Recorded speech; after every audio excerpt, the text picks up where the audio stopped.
ওই বেগম জিয়া ওর জন্মের আগে থেকে রাজনীতি করে এবং সে একটা রাষ্ট্রপতির ওয়াইফ। সুজন ভাই যেটা বলছেন আমি মনে করি যদি এটা আপনার নাসিরউদ্দিন পেটোয়ারি বা পাটোয়ারির কথা যদি বলে থাকেন দয়া করে সবার কাছে ক্ষমা চান। তাসনিম জাহরা আপুকেও কোয়েশ্চেন করলাম যে আপু আমি তো নমিনেশনের জন্য আসছি, এখন আমার কাছে 2000 টাকা চাচ্ছে, নিম্নত 2000 টাকা এবং কার্ড সহকারে, কার্ডও আমার কাছে নাই, আমার 2000 টাকা এই মুহূর্তে আমাদের প্রেজেন্ট নাই।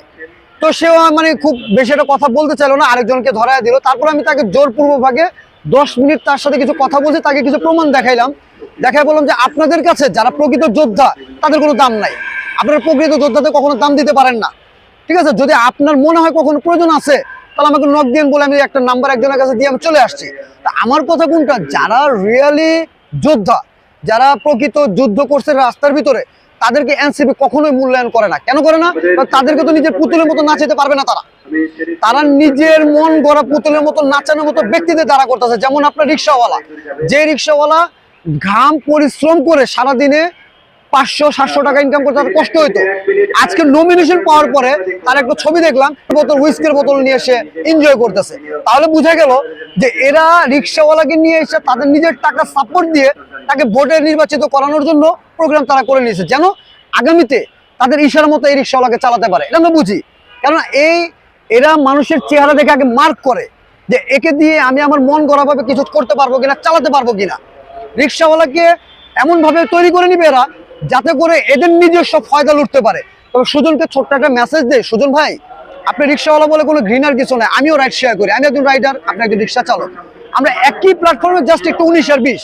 কিন্তু একটা কথা মনে রাখবেন, আপনাকে যারা ইউজ করতেছে, যারা আপনাকে ব্যবহার করতেছে, তাদের কথা মতো ব্যবহার না হয়ে আপনি যেভাবে সাধারণ জীবনে সুখী ভালো ছিলেন সেভাবে ভালো থাকার ব্যবস্থা করেন, সেভাবে ভালো থাকার চিন্তা ভাবনা করেন।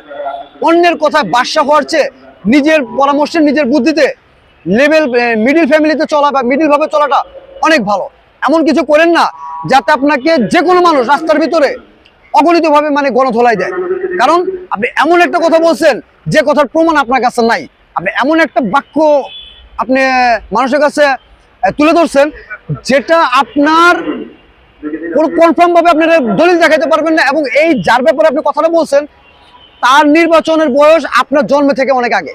আমাদের বেগম জিয়ার নামে যেমন কথাটা বলা হয়েছে যে উনি হলো গিয়ে এতিমের 2 কোটি টাকা আত্মসাতের ওনার নামে ক্লেম আছে, আমার কথা হলো বেগম জিয়ার যে 2 কোটি টাকা আত্মসাতের ক্লেমটা সুজন দিছে তার প্রমাণটা আমাদেরকে দেখ, দলিলপত্র, কাগজ কলমের দলিলপত্র দেখ। ইভেন এই কথাটা বলার আগে তার চিন্তা ভাবনা করা দরকার ছিল যে ওই বেগম জিয়া ওর জন্মের আগে থেকে রাজনীতি করে এবং সে একটা রাষ্ট্রপতির ওয়াইফ। ইভেন সে নিজেও পরপর কয়েকবার প্রাইম মিনিস্টার ছিল।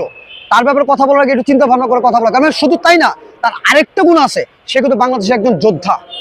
অতএব বেগম জিয়া বাংলাদেশের একটা যোদ্ধা এবং রাষ্ট্রপতির ওয়াইফ, ইভেন সে নিজে প্রাইম মিনিস্টার ছিল। তার ব্যাপারে কথা বলার আগে একটু চিন্তা ভাবনা বলে কথা বলার দরকার ছিল।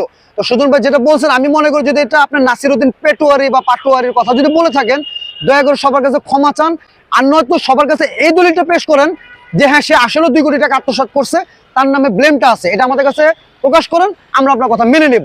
অতএব আপনাকে একটা ভালো পরামর্শ দিচ্ছি, আপনি এখনো সময় আছে, সবার কাছে ক্ষমা চেয়ে আপনি আপনার জায়গায় ফিরে আসেন।